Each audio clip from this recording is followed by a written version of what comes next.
नमस्कार, आप देख रहे हैं एसपीएन 9 न्यूज़ और मैं हूं आपके साथ मनीष कुमार सैनी। लगभग 1.5 महीने से चले सियासी घमासान के बाद 5 अक्टूबर को हरियाणा की 90 विधानसभा सीटों पर मतदान की प्रक्रिया संपन्न हुई, जिसके नतीजे 8 अक्टूबर यानी मंगलवार को आएंगे। लेकिन उससे पहले हरियाणा के एग्जिट पोल के आंकड़ों के अनुसार जहां हरियाणा में कांग्रेस की सरकार बनने की संभावनाएं जताई जा रही हैं, वहीं भारतीय जनता पार्टी के सत्ता से बाहर होने का दावा भी किया जा रहा है। इसी बीच जेजेपी नेता और डबवाली विधानसभा क्षेत्र से दिग्विजय चौटाला की प्रतिक्रिया सामने आई है। उन्होंने कहा है कि बीजेपी जा रही है, बीजेपी की बुरी पराजय प्रदेश में होने वाली है। मैं पहले ही दिन से कह रहा था कि भारतीय जनता पार्टी समझ भी नहीं पाएगी जो उसका हश्र होगा। दिग्विजय चौटाला ने आगे कहा कि एग्जिट पोल 20 सीट दिखा रहे हैं, मैं 20 सीट भी नहीं मानता। मैं मानता हूं कि बीजेपी 15 से 16 सीटों पर ही सिमट कर रह जाएगी। वहीं चौटाला से जब सवाल किया गया कि नायब सिंह सैनी ने कहा है कि अगर हमें जरूरत पड़ी तो हम दूसरी पार्टियों का साथ लेंगे। इस सवाल के जवाब पर उन्होंने कहा कि बीजेपी को ऐसी जरूरत तो पड़ेगी ही नहीं, क्योंकि बीजेपी चुनाव में बुरी तरह हार रही है। उन्हें ऐसी जरूरत पड़े इसके आसार ही कम नजर आ रहे हैं।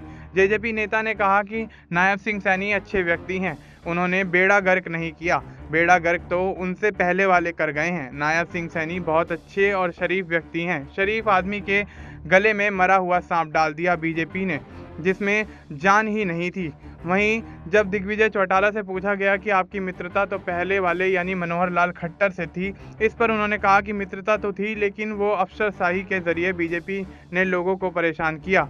उनसे पूछा गया कि किसकी सरकार बन सकती है, इस पर उन्होंने कहा कि अभी कुछ नहीं कह सकते, हो सकता है कि कांग्रेस को किसी पार्टी से गठबंधन की आवश्यकता पड़े। मैं नहीं मानता कि एग्जिट पोल के नतीजे बिल्कुल सटीक होते हैं। इसके साथ ही चौटाला ने दावा किया कि वे डबवाली की सीट पर जीत दर्ज करने वाले हैं। अब ऐसे में दिग्विजय चौटाला के बयान से कहीं ना कहीं भारतीय जनता पार्टी के खेमे में सियासी हलचल मचती हुई नजर आ सकती है। उसके बाद अब देखना यह होगा कि दिग्विजय चौटाला के बयान के बाद किस तरह से पलटवार भारतीय जनता पार्टी ही करती हुई नजर आती है। और नायब सिंह सैनी और मनोहर लाल खट्टर को लेकर दिग्विजय चौटाला ने जिस तरह से बयान दिया है, तो इस पर भारतीय जनता की क्या कुछ प्रतिक्रिया सामने आती है, ये देखना भी दिलचस्प होगा।